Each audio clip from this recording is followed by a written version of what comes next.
Hello, high সবাইকে। আমি এখন যে জায়গাটিতে দাঁড়িয়ে আছি, সেই জায়গাটা হচ্ছে গিয়ে কাঠমান্ডু সিটির ভেতরেই।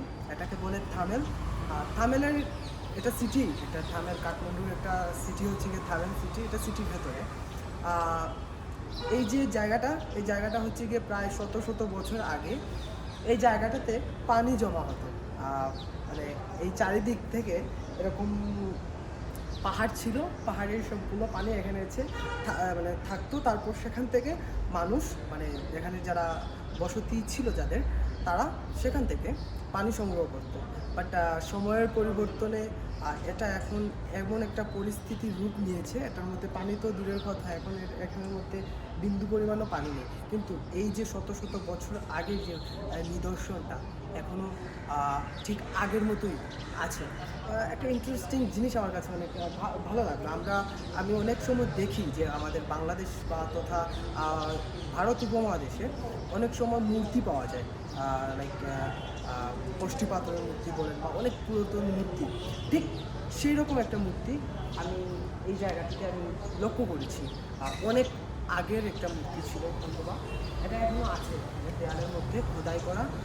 আর রিসেন্টলি গত কয়েক বছর আগে যে নেপালের যে ভূমিকম্প হয়, তার পরবর্তী সময়টাতে আশেপাশে যে বিল্ডিং ছিল, কনস্ট্রাকশন ছিল, সেগুলো এখানকার গভর্নমেন্ট ক্লোজ করে দিয়েছে। লাইক এখানে আশেপাশে এখন তেমন একটা নেই, কিন্তু এখানের আধুনিক সভ্যতা, লাইক এখন অনেক ট্যুরিজম এই থামেল সিটিতে থাকে।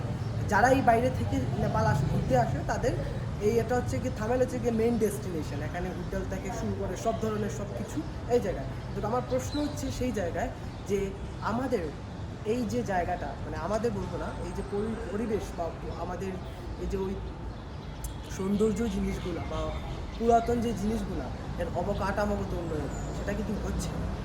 আমরা একটা বড় পৃথিবীর একদম নিকটে চলে এসেছি হয়তো বা। এরকম অনেক অনেক কিছু শুকিয়ে যাচ্ছে। তার মানে আমাদের পৃথিবী অনেকটাই ক্রমশ বয়স কমতে থাকছে, সরি বয়স বাড়ছে, বাট পৃথিবীর আয়ু কমছে। সো আমরা সবাই এখনই সচেতন হই, তা না হলে হয়তো বা ভবিষ্যতে আমাদের আরও বড় কিছু মুখোমুখি হতে হবে। এই জায়গাটা আসলে অনেক ইন্টারেস্টিং একটা বিষয়, আপনাদের কাছে শেয়ার করলাম।